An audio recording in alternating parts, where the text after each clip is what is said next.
history at all. All right, Sarah. Nothing. Carla? You've got no substance to your argument. You're not even backing up. I have, yeah. You've got loads of I have. What happened to Lee Rigby? What happened on 7/7? All the Muslim grooming gangs. Everything I say is factual. Let someone else speak for a minute, please, Tommy. Of course, Mr. Robinson, there are no paedophiles who are white, and white people have never bombed anyone else's country. 87% of grooming cases are Muslim, yet 5% of the country is Muslim. You spoke. Let me speak. Now, this is exactly the issue, is what I'm saying, right? As much as I agree with what's being said about this man and his organisation, right? Can you back up, we focus on fringe bigots rather than dealing with the real central issue that we have a political system.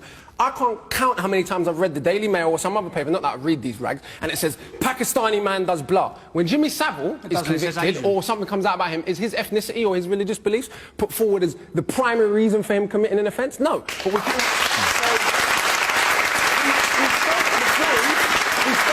of this kind of bigotry, right? And then act shocked when it comes out. No one's prepared to explain what I've said that's bigotry. One second.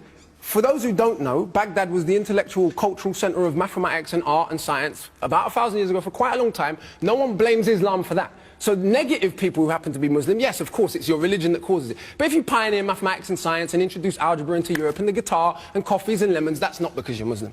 Well, the people... Okay. I'm going to get an opposing view. This is exactly what I said at the beginning of the programme. When we deal with racism, rather than dealing with the structural reality and all this nonsense about people are racist because they're frustrated about their life, it's totally classist. What we're saying, only working class people are racist. Do me a favour. Racism was not invented by working class people. It was invented by elite academics through pseudo-scientific nonsense and perpetuated as part of political policy. From the top down, not the bottom up. In fact, if we look back at the history of this country, when there were slave catchers in the streets, people had far more allies in working class parts of London than they did from rich people who were trying to catch them and send them back to the Caribbean. So let's be honest about the history and deal with the bigger problems of structural racism, because then smaller things and smaller frustrations that are breeding this type of nonsense won't be excavated so much. But this is the problem, is we focus on nonsense like this rather than dealing with why a British soldier you've probably never heard of, a gentleman called Christopher Alder, died in 1999 in police custody. There is footage on YouTube that you can see for yourself of him on the floor with his bottom half exposed, with police officers around him making monkey noises over his dead body. You've never heard his name.